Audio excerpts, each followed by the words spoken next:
everybody, it's Emily at ARG Schooling, and today I'm going to be doing my top 10 reads of 2020.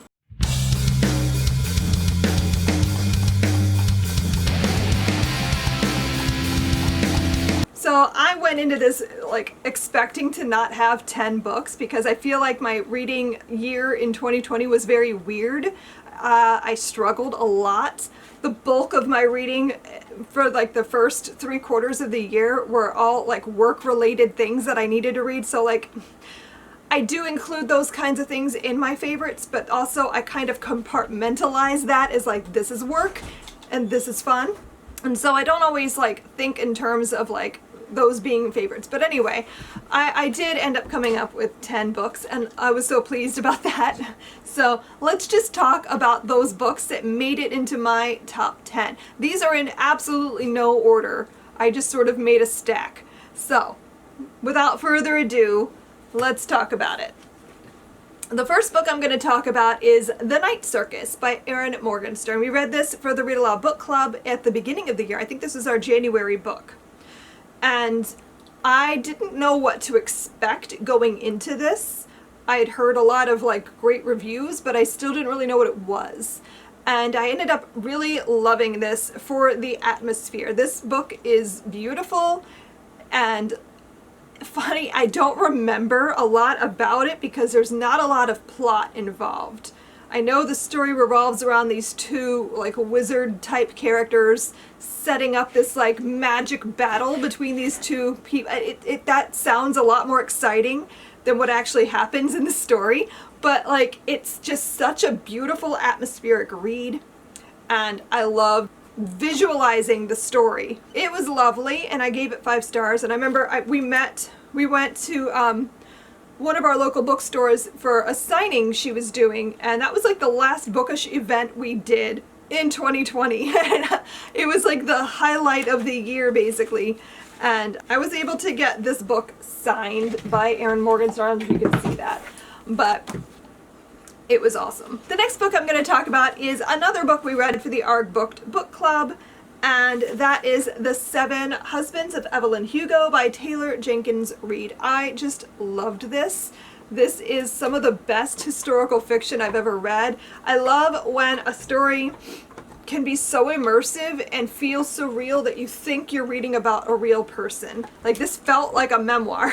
And I remember thinking as I was reading, I wished I could see the movies that are being referenced so I could really feel I knew what was happening. And this story was great. It had a lot to say about fame and what fame does to people, and it was just, again, beautifully written. I still have not, but I keep saying I'm going to read more of Taylor Jenkins Reid's work.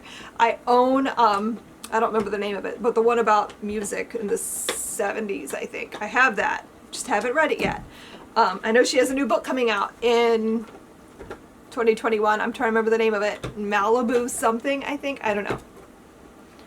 I want to read more though because this was fantastic. I highly recommend picking this up. Especially if you're dipping your toes into the water of historical fiction as a genre, this makes a great starting point because it doesn't feel like historical fiction because it's talking about Hollywood and 1950s golden era of Hollywood and fame and how it affects people. It doesn't feel as much like historical fiction as say a story about a war or a story that takes place in the Middle Ages or something. So this makes a great starting point. Side tangent. The next book I'm going to talk about is one that I knew I was going to love it. The minute I saw the title, I knew this was going to be a new favorite. And that is The Southern Book Club's Guide to Slaying Vampires by Grady Hendrix.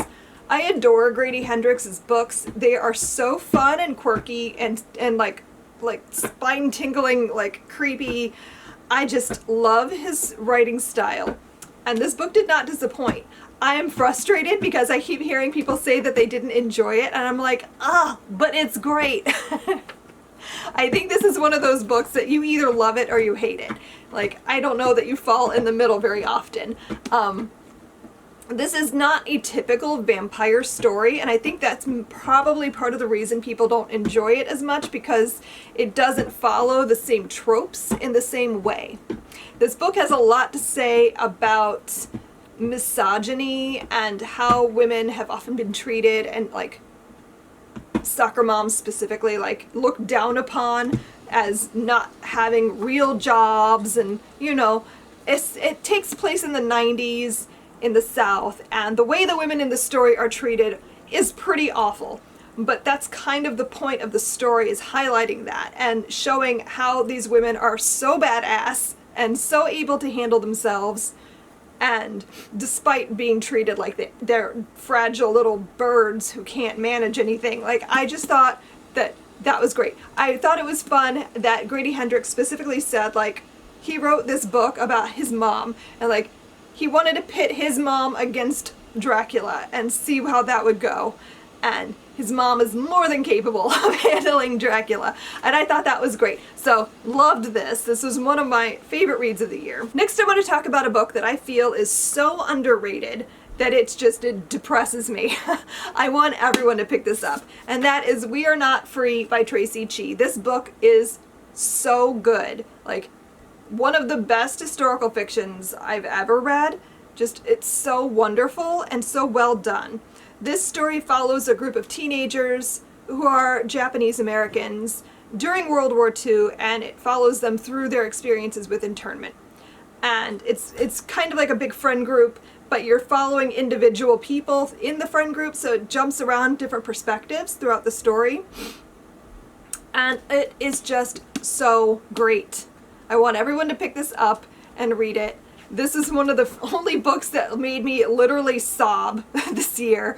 I'm usually somewhat more emotional, but like I said, I struggled so much with reading this year. I was sobbing at the end of this book. It was beautiful. And I want to read it again. Maybe I'll make this a book club pick this year, just so I can make other people read it, because it's so good. I read it as an arc, and was like so sure this was going to be like the book of 2020, and I'm still really bummed out that it's not, because it should be. I want everyone to read this. So well written. It follows them through the entirety of the war, so it starts out with like just before internment begins, and it follows them in their experiences through the end of the war, and like the different ways each character felt about the internment, and like how it affected their lives and their families' lives, and how it changed things for them. It's just so good. The next book I have is another ARG book club selection. This is The House in the Cerulean Sea by T.J. Klune, and this is what I would call a warm hug in book form. It's very sweet and comforting. Like, if you were having a hard time, like all of us are, this is like the perfect book to pick up to get you out of a funk, because it's just so sweet.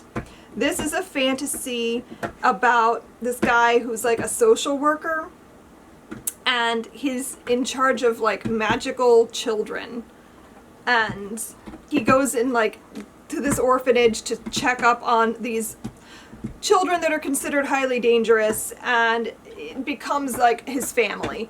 And it's very sweet and heartwarming. There's a kid who's a were-Pomeranian. Like, that alone had me like, I need to read that. But there's also like a little garden gnome, and you've got the Antichrist, and he's so cute. And like, it's just such a sweet book. I highly recommend picking this up, if only just to put you in a good mood. The next two books, I don't have a physical copy. I'm going to put a picture up for you. The first one is The One by John Mars. I picked this up because I'd heard people talking about how fun it was. And I really needed a fun, fast-paced read. I think I read this back in October, maybe, where I was just like in the depths of the like worst reading slump I think I've ever experienced. I was just struggling so much. I needed something to read that was fast-paced, that was fun, that would hold my attention so that I wouldn't DNF it.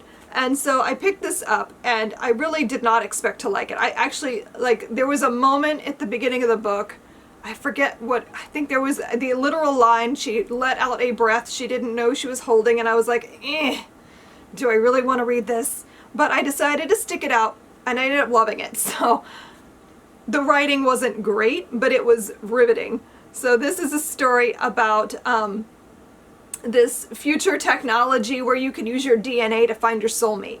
And so we don't need like dating websites anymore, because you can like, literally find your soulmate, and it'll be like the perfect person for you. And so divorce has gone away, because no one's getting divorced anymore when they have their literal soulmate found for them.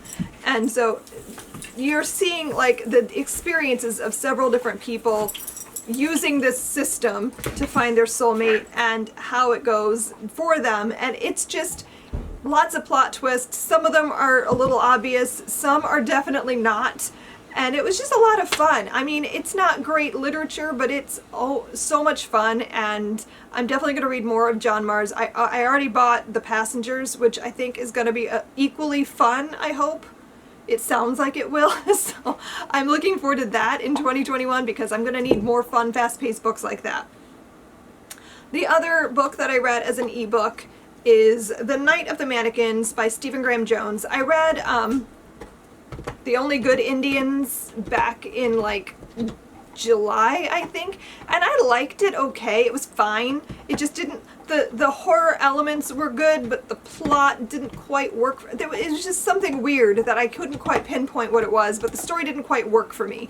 But I thought the writing was great, so I wanted to read more of his stuff. And so I picked up The Night of the Mannequins because it's a novella, and I thought, again, in October, I think, I was like, I need something fun and fast-paced. So I picked it up thinking it would be a goofy story, and it ended up being so much better than I expected it to be, that I was just, it made my top 10. I don't know. I didn't anticipate that happening when I picked it up, but it was a great, I'm sitting here trying to think how to explain it to you. I can't. Because to explain it to you would give away some of the plot that I think you're better off not knowing. But it's about a friend group, and it's kind of about like what happens as you get older and you start to drift as a group, and how that can affect you. And I don't think I can say anything else without being spoilery, but just know that it's not what you think it is, and it's really good. Like, I definitely want to read more of Stephen Graham Jones's books in the future. I'm gonna have to look at his backlist and see what else I need to pick up. The next book I want to talk about is The Midnight Library by Matt Haig. I thought this was wonderful. Another ARC book club selection. Like, I did real good this year picking books for that, because a lot of them made my top 10. This is a story about a library between life and death, and we're following a character named Nora, who's at the beginning of the story is just having a really hard time. Everything's going wrong for her. She feels like she's made nothing but bad decisions and is now stuck in this place where nothing will work anymore, and she's considering killing herself. And after a suicide attempt, she finds herself in this library where she has the ability to choose a better life for herself. She can go through parallel universe versions of herself to see like what would have happened if I made this choice instead of that choice, and would that be a better choice for me? And so it's one of my favorite things is to read about parallel universes, so that was great. But also just seeing like all the different choices she was making, and like how that changed things and how that would affect her life, and sort of the whole grass is greener on the other side concept. Like, even when she did something that would make her like famous or hugely successful, it still wasn't enough to make her happy, and like to find reasons to stay there. And I just thought the concept of that was so great. It was another one of those stories that ended up being really heartwarming, where I expected it to like the first part of the book I was nervous because, you know, that was really hard to read about how everything was so bad for her, her suicide attempt, all of that. But the rest of the book was just so great and so heartwarming and wonderful. And the writing is great. I want to read more Matt Haig, because he's an awesome person, and this book was wonderful. Next, I'm going to talk about The Institute by Stephen King. This is like the only Stephen King I picked up in 2020, and I ended up loving it. This is a story about these like gifted children who are kidnapped and brought to this facility, this institute, where they're experimented on. And used for nefarious purposes. And like it feels very real. Like this could really be happening. And you find out like over the course of the story what it is that they're using these kids for. The kids in this book were great. I just loved the friend group dynamic that they had. That's one of my favorite things, is when Stephen King writes these friend group dynamics, especially with kids. I just thought it worked really well. And it was just really fast-paced and really exciting, and it kept me on the edge of my seat the whole time. I filmed a whole reading vlog that you can watch. I'll link that somewhere. And if you want to see me reading through this in the moment, but I really, really enjoyed it and highly recommend picking this up. If you're new to Stephen King, I actually think this is a great place to start because it's just a really great, fast-paced story. And the last book I'm going to talk about was also like the most recent book that I read. And that is The Best We Could Do by T. Bowie. And this is a story about the author's, this is her like memoir about her family and their experiences leaving Vietnam as boat people and coming to America and what that was like for them. I thought this was just absolutely riveting, fascinating. I love reading about different cultures and the ways people live in different times in different places, and this was just so interesting to me. I remember when I was in high school, my French teacher was Vietnamese, and she would tell us stories about how when she was a kid, they were very rich, they had servants, and they just had this lavish lifestyle. And then during the Vietnam War, they lost everything and had to come to America. And she wouldn't really talk too much about that part, but she would tell us stories about her life when she was wealthy. And I just thought this was really interesting because the author's, I think, mother lived similarly to my French teacher, and like I thought that was really neat to get to see like what that experience might have been like for Madame Anne, because she wouldn't talk about that stuff as much.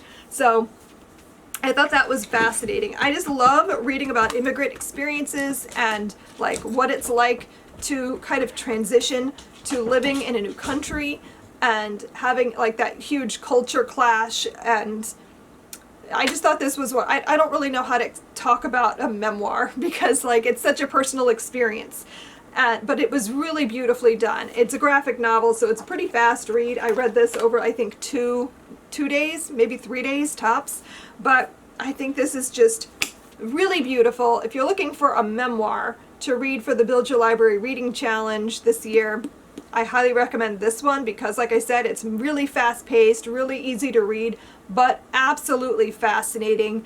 So, highly recommend picking that up. So that's going to be all for my top 10 reads of 2020. I hope that in 2021 I have a lot more to choose from. I feel like these were like my only 5 stars. And some of them weren't even 5 stars. Like I think I gave the one 4 stars, but these were my favorites of the year. So did you read anything that you absolutely loved in 2020? Let me know down below in the comments and we can chat about it. Maybe I'll add it to my TBR. Thanks so much for watching, and I will see you guys next time. Happy reading. Bye.